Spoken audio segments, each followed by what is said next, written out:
Hi, this is Paula Chilchick from Anecdote Sydney office, and wanted to share with you today some insights from an article I wrote on stop presenting your strategy, start communicating it.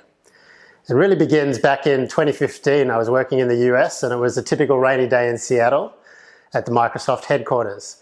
The general manager of one of the divisions was up on stage and he just presented his strategy rehearsal launch and was expecting feedback from the audience.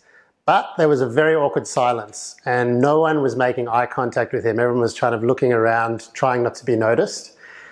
And it became more and more awkward. He started tapping on the podium. Eventually the slide behind him timed out and went dark. And eventually a brave programmer hesitantly raised their hand and said words to the effect of, to be honest, it didn't really connect. But that didn't deter the general manager. He just put the slides back up, scrolled to where the pillars were, started showing all the strategic pillars with great enthusiasm. And of course the reorg diagram was pasted over the screen.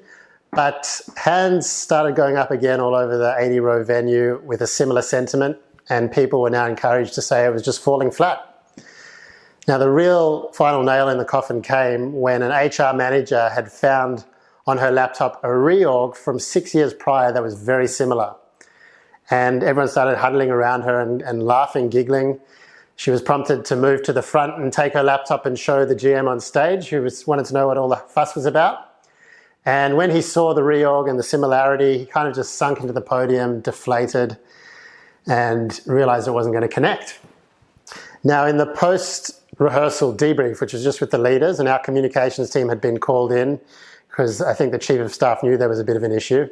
So we'd been called in to help out, but the GM was really upset, and it's not an uncommon situation. The reason for that is that when leadership teams plan, it's often done in a very rational way with corporate speak, because it's efficient language, and people take ownership. You know, in all these discussions for months and months on end, you take ownership of every nuance and every word.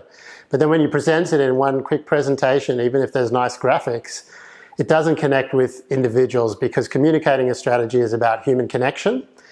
And that needs more than just logical, rational pillars or reorg descriptions.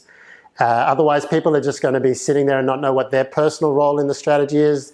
They're going to have no connection to the corporate language, and it's more than likely going to fall flat as it did on that day. So I'm going to share in the next few video clips, and also if you read the article, how we can create and build that human connection using story.